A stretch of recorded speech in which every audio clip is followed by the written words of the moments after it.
Merci de votre attention, madame, monsieur. Dans l'actualité ce jeudi, l'appel des ministres de la Sécurité, celui des Transports, au respect du code de la route et la prudence. Les accidents de la circulation font trop de victimes. Les chiffres communiqués cet après-midi font froid dans le dos. La politique nationale de la formation civique et d'éducation à la citoyenneté, quelle évaluation 2 ans après? L'exercice est en cours, on en parle tout à l'heure dans cette édition. Enfin, l'intronisation de Donald Trump se poursuit aux États-Unis, les discours s'enchaînent, mais l'unité du parti républicain n'est toujours pas évidente. Voilà, madame, monsieur, le sommaire, bienvenue, voici le journal. Bonsoir à tous. La reconnaissance, toute la reconnaissance de Jeva Sagar exprimée ce matin au président Fornia Singbe. Jeva Sagar, c'est l'ambassadeur de l'Inde au Togo. Il est enfant de mission dans notre pays. Le diplomate indien est donc allé faire ses adieux au chef de l'État. Je vous propose de l'écouter au micro de Ramdan Bassina. I came to say goodbye to the Honorable President, to make my farewell courtesy call on him. I came to your beautiful country 3 years ago, presented my credentials to him, and even today he so. Je me réjouis de mon séjour ici au Togo. J'ai été reçu par le président de la République ce matin et j'ai profité de l'occasion pour lui exprimer toute ma reconnaissance au nom du peuple indien et à mon nom propre. Avec le Togo, nous avons eu à travailler dans plusieurs domaines, dont celui de l'éducation, la santé, les infrastructures. J'ai tenu à dire de vive voix au président combien je suis fier de voir ce beau pays se développer si rapidement. La fin de ma mission ne signifie pas la fin de notre coopération. Il y a plein de projets que mon pays voudrait bien réaliser au Togo. Relations are growing, expanding. L'ambassadeur de l'Inde au Togo en fin de mission dans notre pays. Lomé la semaine prochaine, capitale du forum socio-économique de la diaspora. L'information a été portée ce jeudi au président Daman Dramani par Antoine Bekobou. C'est lui l'administrateur. Précision sur le rendez-vous au sortir de cette audience avec le président de l'Assemblée nationale, Antoine Bekobou, des propos recueillis par Arnaud Tilliou.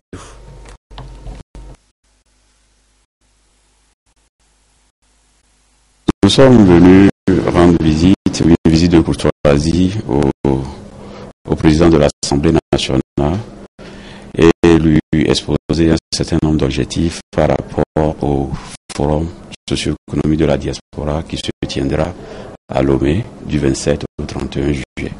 4 jours d'activité intense, donc nous aurons des journées portes ouvertes de l'administration publique. Donc rapprocher l'administration de l'usager public et également des journées de réflexion sur un certain nombre de problématiques de la diaspora. Donc pour combler le fossé qui existe entre la diaspora et le pays. Donc un certain nombre de problèmes auxquels la diaspora est confrontée. Arriver à trouver quand même des solutions qui seront contenues dans un livret blanc consultable pour tous les acteurs qui interviennent sur les questions diasporiques au Togo. Également, il y aura des activités socio-culturelles. Donc voilà un peu le lot d'activités que nous projetons quand même faire ces 3-4 jours du forum.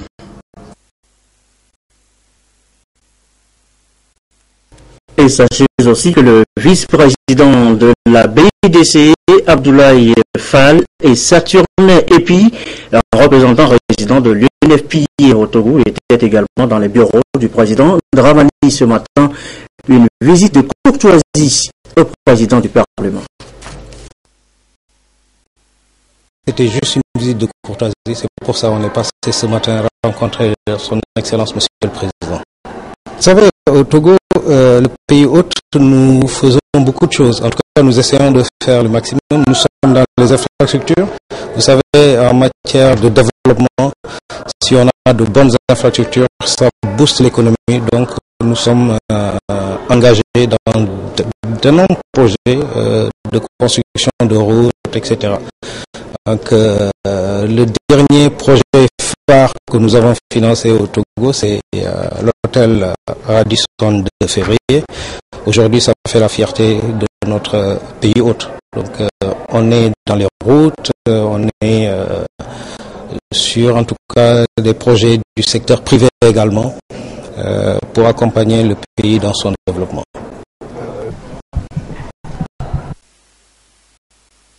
J'ai rendu visite au président de l'Assemblée nationale pour une prise de contact en tant que représentant résident du Fonds des Nations Unies pour la population. Prise de contact 8 mois après ma prise de service, parce que j'ai pris le temps de voir les programmes, y compris sur le terrain. Et maintenant, j'ai eu l'occasion pour la circonstance de briefer son Excellence le président de l'Assemblée nationale sur les programmes que le Fonds des Nations Unies soutient au Togo. Il s'agit de programmes dans le domaine de la santé maternelle, dans le domaine de la planification familiale volontaire et dans le domaine du renforcement et de la promotion du statut de la femme, pour ne citer que cela. Donc il était de bon aloi que j'entretienne le président de l'Assemblée nationale sur ces questions. Nous avons également longuement parlé des questions des jeunes, étant entendu qu'il y a 10 jours encore, jour pour jour, vous vous souviendrez que le monde célébrait la journée mondiale de la population autour de la thématique investir dans les adolescentes. Donc il s'agit de l'épanouissement de la jeunesse. Et le Parlement étant la représentation du peuple, il était intéressant d'avoir cet entretien avec le président de l'Assemblée nationale sur les efforts en cours au Togo pour le renforcement de la condition des jeunes, pour l'amélioration de la condition des femmes.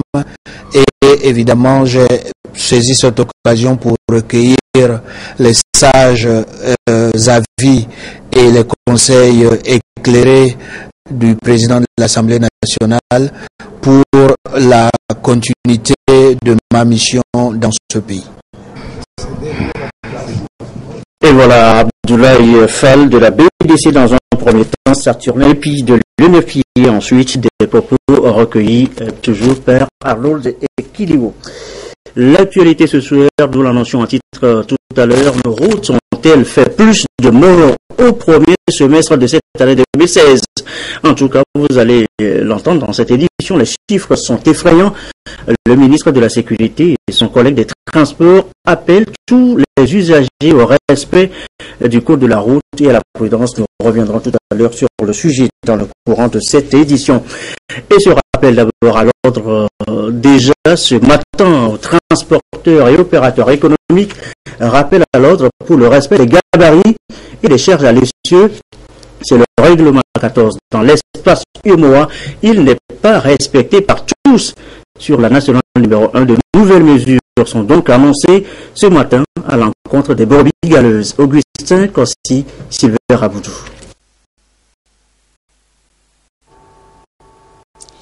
Selon le règlement 14 de l'UMOA relatif à l'harmonisation et au contrôle des gabarits et des charges à l'essieu, tout transporteur est soumis au pesage de son véhicule, au point de chargement et au poste de contrôle. 10 ans après l'adoption de ce texte par le Conseil des ministres de l'UMOA, son application peine à entrer dans les habitudes. Une descente inopinée d'une mission de contrôle sur la nationale numéro 1 a permis de mettre la main sur une quarantaine de véhicules en surcharge au poste de péage de Sotobois. effectivement, une colonne de véhicules est arrivée au niveau du poste de contrôle de Djeroué et nous avons la mission à constater que les véhicules étaient passés. Certains ont refusé de se faire peser, donc ont continué leur route. La mission, ne pouvant pas bloquer ces véhicules, est allée attendre à Soutoubois, au poste de péage. Et là, tout le monde est obligé de s'acquitter des droits d'usage de la route. Et c'est là-bas que la mission a constaté que des pesées avaient été faites, mais avec des données biaisées. Nous avons décidé, le collègue de la sécurité et moi, de rencontrer les responsables des points de chargement pour leur dire que ce comportement doit s'arrêter. Le Togo a investi en 10 ans 1500 milliards de francs CFA dans la réhabilitation et la modernisation des infrastructures routières et plus de 40 milliards cette année aux besoins d'entretien. Le respect du règlement 14 préservera non seulement les vies humaines, mais aussi garantira la durabilité des routes. Le véhicule à la construction déjà a un poids que le constructeur a indiqué. Si vous dépassez, d'abord, c'est un préjudice sur le véhicule et c'est aussi un préjudice par rapport même à la sécurité routière dans son ensemble. Pour le gouvernement, il est hors de question de tolérer des comportements à risque sur les routes. Obligation est faite à tous les acteurs de la chaîne de chargement et de contrôle de se soumettre et d'appliquer la réglementation en vigueur. La mesure, c'est d'abord l'obligation faite à tous les points de chargement d'ici la fin du mois d'août de se doter de pèse-essieux. Le gouvernement, avec l'aide des bailleurs de fonds, le gouvernement est en train d'acquérir des véhicules dotés de pèse-essieux qui peuvent être déployés en tout point du territoire national pour contrôler. Le chef de l'État nous a instruit d'aller rencontrer nos collègues à Saint-Cassé pour discuter et harmoniser nos points de vue. La rencontre entre le Togo et le Burkina Faso sera élargie au Bénin et au Ghana pour renforcer les mécanismes de coopération sous-régionale en matière de sécurité routière. Et nous nous posions la question tout à l'heure, nos routes ont-elles fait plus de morts au premier semestre de cette année 2016? En tout cas, vous allez l'entendre tout à l'heure, les chiffres sont effrayants. Le ministre de la Sécurité et son collègue des Transports appellent tous les usagers au respect du code de la route et à la prudence. Éric Djanipo, Chassimna Baga.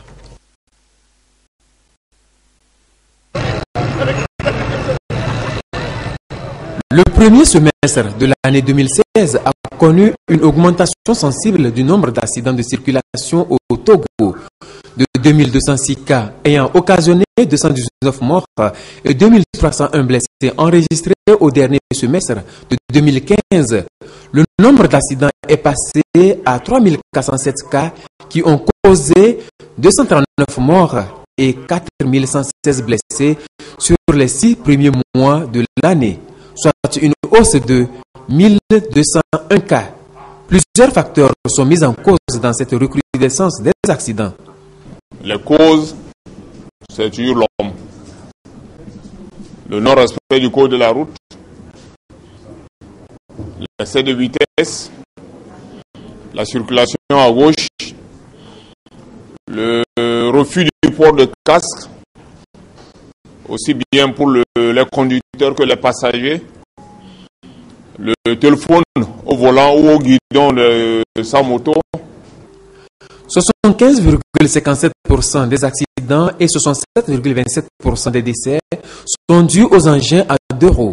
Voilà pourquoi des mesures urgentes sont préconisées avec un accent particulier sur les conducteurs de moto pour renforcer la sécurité routière. Nous allons sensibiliser les usagers de la route. Nous allons encourager les gens. Aujourd'hui, le le permis moto est opérationnel. Les 2 roues aussi doivent passer le permis. Et passer le permis veut dire quoi? C'est respecter, apprendre le code de la route. Une fois que vous maîtrisez le code de la route, je crois, on peut éviter beaucoup de choses. La tranche horaire de 19h à 20h a été identifiée comme la plus accidentelle, avec 172 cas contre 19 pour la tranche de 0h à 1h. Le défaut de permis de conduire, l'excès de vitesse et le non-respect des feux tricolores viennent en tête des infractions ayant causé le plus d'accidents, avec respectivement 297, 241 et 153 cas. Au vu de ces différents chiffres, le ministre des Infrastructures et des Transports, Nissa Oignon Femme, et son collègue de la Sécurité et de la Protection civile, Yak Damham, invitent les usagers de la route à la prudence et à la vigilance. Encore un mot à propos du transport. Le transport aérien, cette fois-ci, le Togo et la Chine vont renforcer leurs liens de coopération dans le domaine. Les 2 pays s'apprêtent à signer des accords. La délégation chinoise est d'ailleurs arrivée à Lomé en début d'après-midi. Komu Boyote. Cette visite de la délégation chinoise s'inscrit dans la dynamique d'une volonté manifeste des dirigeants des 2 pays, la Chine et le Togo, de renforcer et de diversifier les relations d'amitié et de coopération qui existent depuis déjà plusieurs années. Il sera question ici particulièrement d'œuvrer à l'augmentation des échanges en matière de transport aérien entre les 2 pays. Ça ouvre beaucoup d'horizons. La formation, l'ouverture des lignes directes vers Pékin et l'entretien. Par exemple, on peut créer un centre de maintenance et un centre de formation. Voilà, c'est très très important l'arrivée de mon collègue chinois pour signer le mémorandum d'entente. La délégation chinoise se félicite de la qualité de l'accueil qui lui a été réservé et croit déjà à une bonne issue de sa mission au Togo. 我们中国民航代表团来多个的主要目的是按照 Premièrement, il vous remercie pour la bien accueillir à l'aéroport. Son objectif principal, c'est pour cette fois-ci à Togo, c'est pour discuter un MOU avec la partie togolaise. Ça concerne les affaires d'aéroport, surtout concernant les cargos de transport aérien. Celui-ci, cette fois-ci, il visite au Togo, c'est pour réaliser le planning de le Premier ministre, M. Li Keqiang. Il a fixé un planning pour développer les arnaques de Chine, entre les arnaques de Chine et les arnaques de Togo. Et il croit bien que tous les 2 côtés peuvent bien faire son travail pour terminer cette mission. Demain, un accord de partenariat sera signé entre les aviations civiles des 2 pays, la Chine et le Togo. Un accord qui verra accroître le partenariat aérien entre la Chine et le Togo.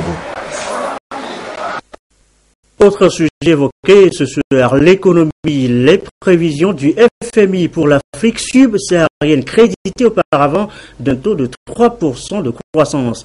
À peine 1,6% pourrait être atteint. Tableau revu donc à la baisse, en cause la chute du prix du baril. Les investisseurs sont inquiets, le Togo semble à l'abri.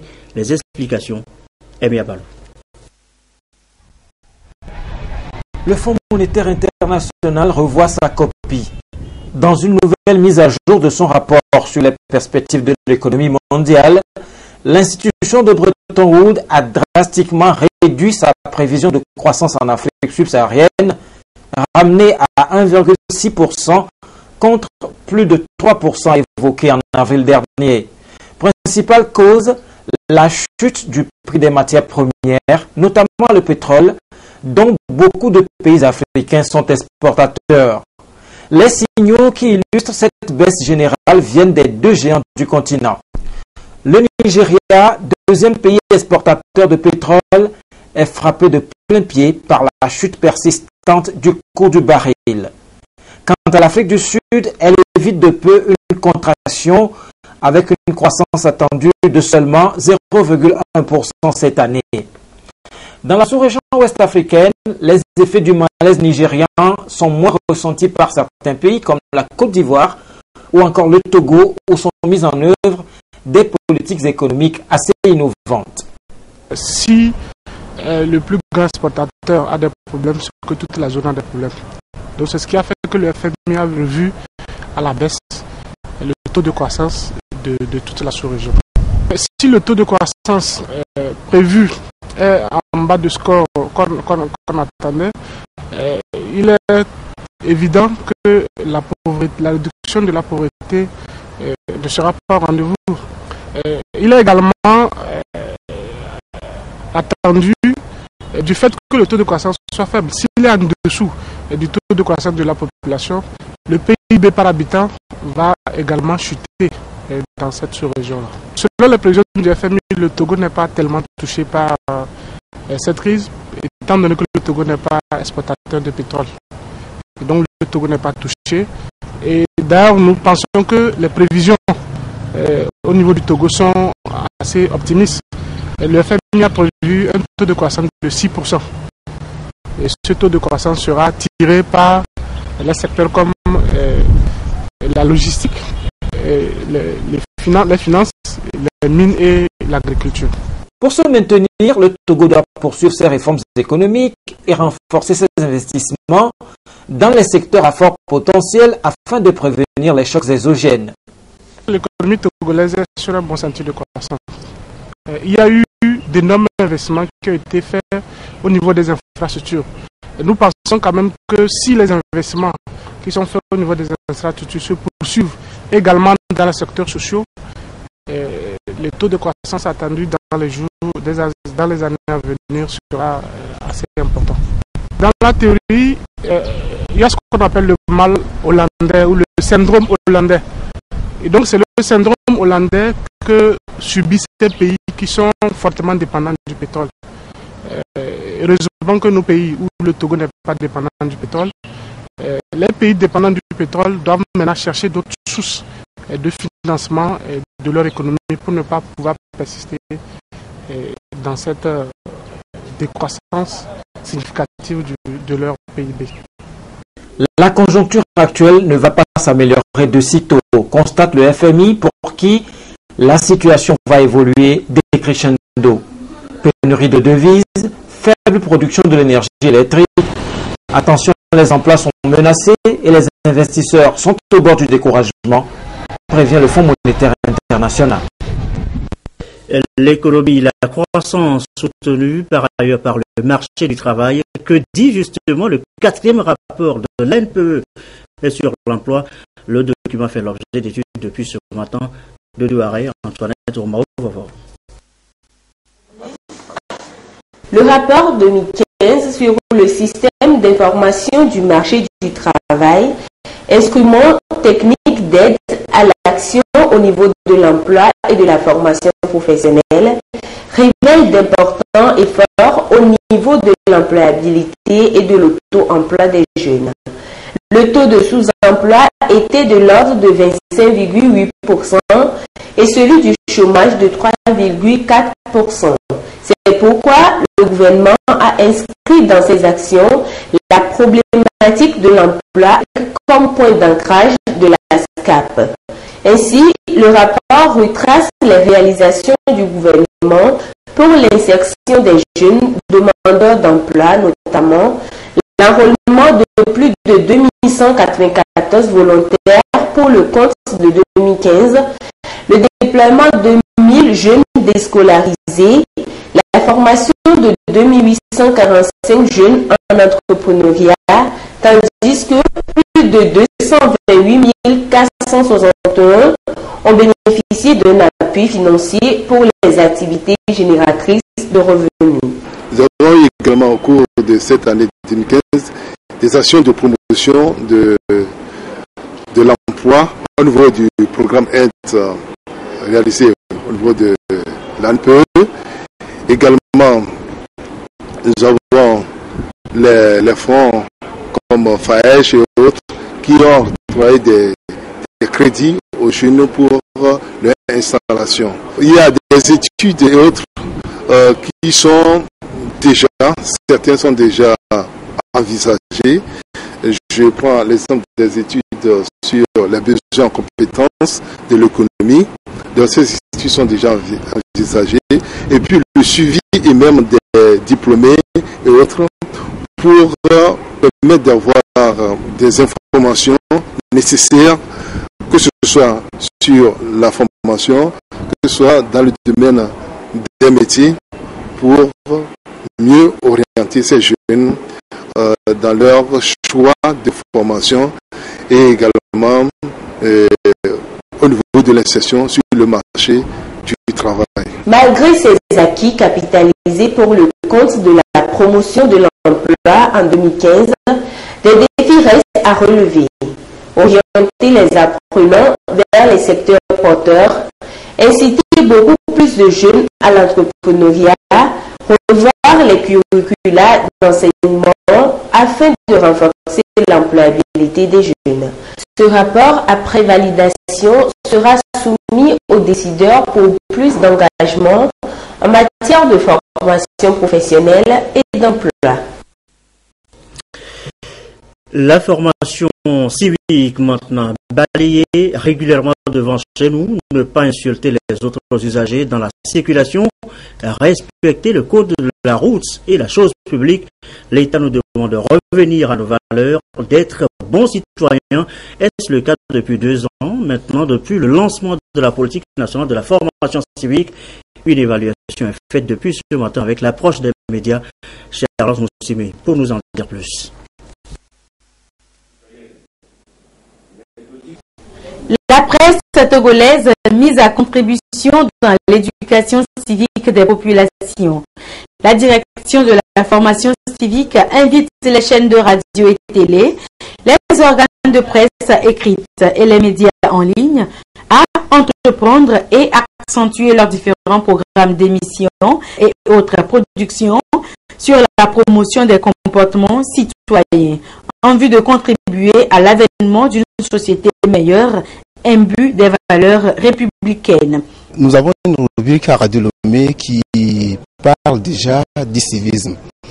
Donc cette rencontre va nous édifier pour nous permettre de faire davantage ce que nous faisons déjà.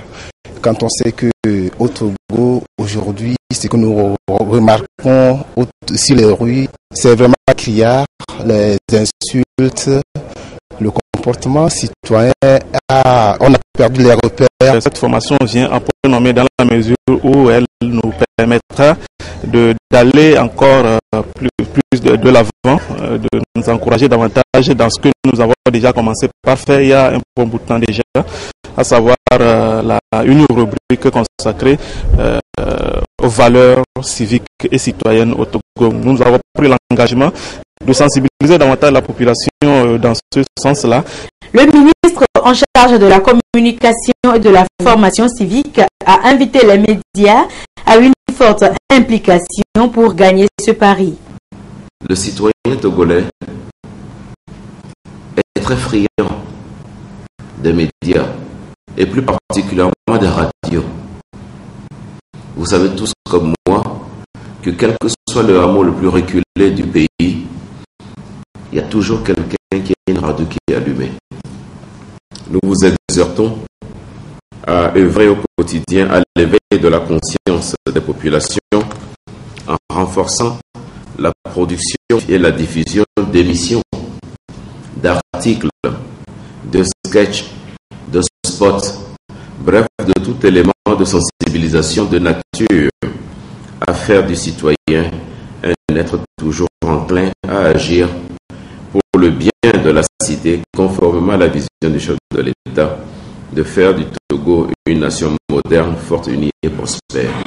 De cette session naîtront des propositions qui serviront à orienter les actions et renforcer le partenariat entre la presse et les différentes institutions de la République pour relever de façon collégiale ce défi. La présente rencontre d'échange avec les médias sur leur contribution à la formation citoyenne des populations sera également organisée dans les villes de Kara, puis d'Atakpamé pour les journalistes de l'intérieur.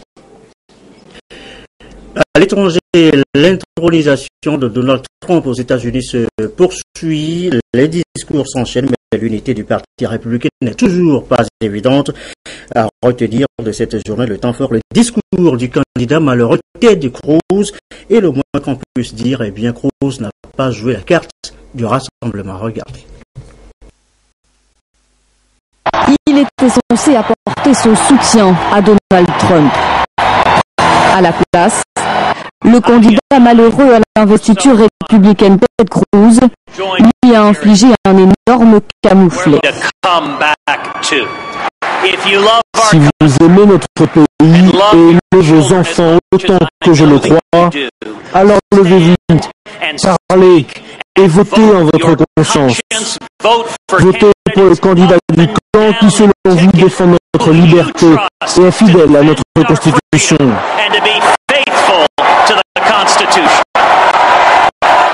Mais les applaudissements laissent rapidement la place aux protestations des délégués. Dans un rassemblement censé mettre en scène l'unité du parti, Ted Cruz vient de commettre un véritable impair. Et c'est précisément le moment que choisit Trump pour faire son apparition. Alors que Ted Cruz finit son discours sous les huées.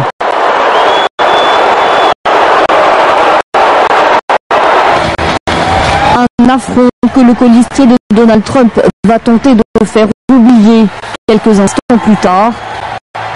Son intervention était très attendue. Mike Pence vient d'accepter formellement l'investiture à la vice-présidence. Vous avez investi pour la présidence un homme qui n'abandonne jamais, un battant, un gagneur. Jusqu'à présent, il a fait tout cela seul et contre toute attente. Mais cette semaine, avec ce parti uni, il est soutenu. Et le 8 novembre, je sais que nous élirons Donald Trump comme 45e président des États-Unis d'Amérique. Une unité de façade. À la veille de la clôture de la convention républicaine, Donald Trump n'a visiblement pas réussi à ressouder son parti autour de sa personne.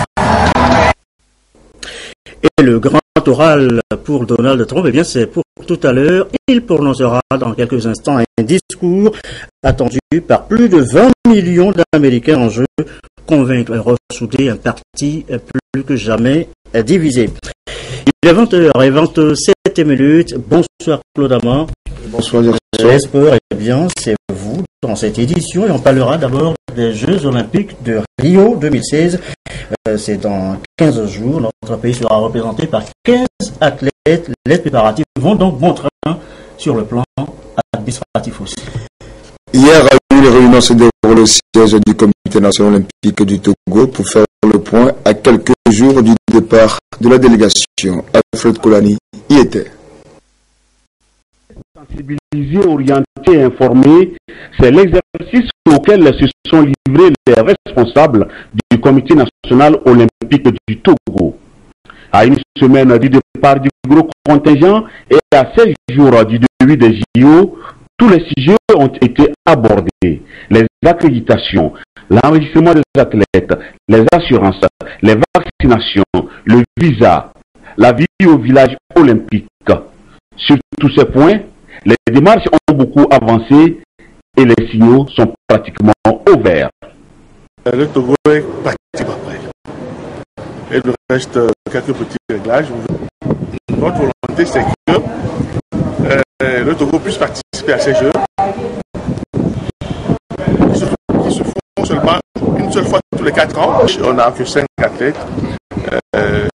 en raison des conditions, des critères de sélection de la solidarité olympique et surtout de l'universalité. Voilà ce qui nous amène donc à cette réunion qui est une des avant-dernières avant notre départ sur Rio. Et à ma qualité de chef de délégation, je voudrais une fois encore faire un clin d'œil à tout le Togo, à tout le public togolais, que j'invite à suivre les performances de nos athlètes pendant les Jeux de Rio. Pour rappel, 5 athlètes togolais prennent part aux Jeux olympiques de Rio, 2 en natation, 2 en athlétisme et 1 en aviron. Les tennismen togolais ne seront pas de la partie. 2 d'entre eux étaient à Abidjan en Côte d'Ivoire où ils ont pris part au tournoi ouest-africain de la zone 3.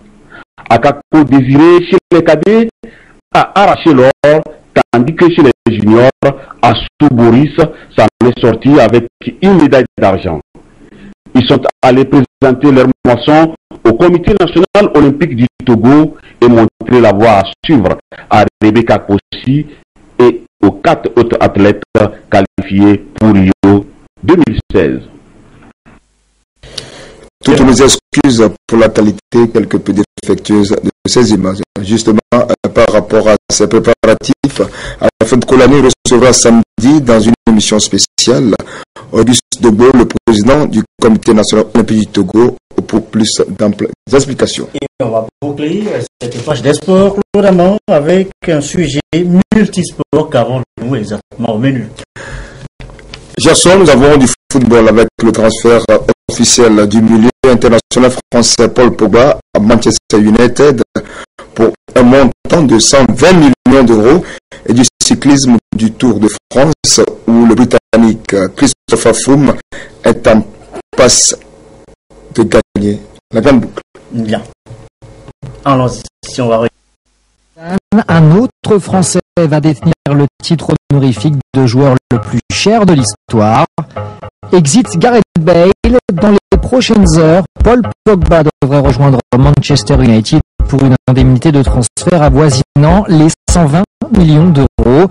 Une information du journal L'Équipe, alors que 6 des 9 plus grands transferts se sont réalisés lors des 3 dernières saisons, Paul Pogba dynamite le marché.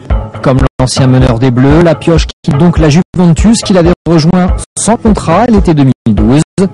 Le néo-mancunien retourne dans une ville qu'il connaît bien pour y avoir effectué sa post-formation et ses débuts professionnels sous la direction de Sir Alex Ferguson. Le milieu de terrain était la priorité absolue de José Mourinho qui entend bien faire franchir un palier aux joueurs de 23 ans. Déçu lors de son dernier passage dans le nord de l'Angleterre, Pogba a donc une nouvelle chance de briller dans le club qu'il adule depuis sa plus tendre enfance. Et Zlatan Ibrahimovic devrait l'y aider. Qui pour inquiéter Chris Froome? Hier, l'Anglais a encore pris du temps à ses rivaux pour la victoire finale et aujourd'hui, lors du contre-la-montre de 17 km entre Salon et Megève, il sera favori. C'est très dur contre la montre par montagne, mais c'est un bon parcours pour Richie Porte, Nairo Quintana peut-être. On peut voir s'il a les jambes demain. Mais aujourd'hui, nous sommes très contents. Nairo Quintana avait promis d'attaquer avant dimanche, occasion manquée hier pour le Colombien. Dans la montée vers fin au son Richie Porte attaque et Froome est le seul à le suivre. Le tenant du titre a pris 40 secondes à Quintana et 30 à Mollema, le deuxième du général dans cette étape remportée par Ilnur Zakharin, le russe qui était dans l'échappée du jour a fait craquer Maïka et Pantano à quelques hectomètres de la fin pour remporter l'un des plus beaux succès de sa jeune carrière. На третьей неделе я хотел выйти на хорошую форму. Мы это обсуждали с тренерами. У меня это получилось, и я очень доволен с того, что я достиг цели. Cette 17e étape qui a vu Peter Sagan juger mathématiquement le maillot vert restera comme la dernière de la carrière de Fabian Cancellara sur le Tour. Le Suisse ne repartira pas aujourd'hui. Et voilà, ce sera donc tout pour votre page des sports avec ce titre joli, Pogba qui fait sauter la banque, le plus gros transfert de l'histoire. Merci beaucoup Claude Abraham, merci à vous qui nous suivez également à la maison. C'est la fin de cette édition, mais rendez-vous assure tout à l'heure à partir de 21h, Jeudi Femmes, le magazine, l'émission de Lys Djamé et ses invités tout à l'heure sur notre antenne. Je vous souhaite une belle soirée.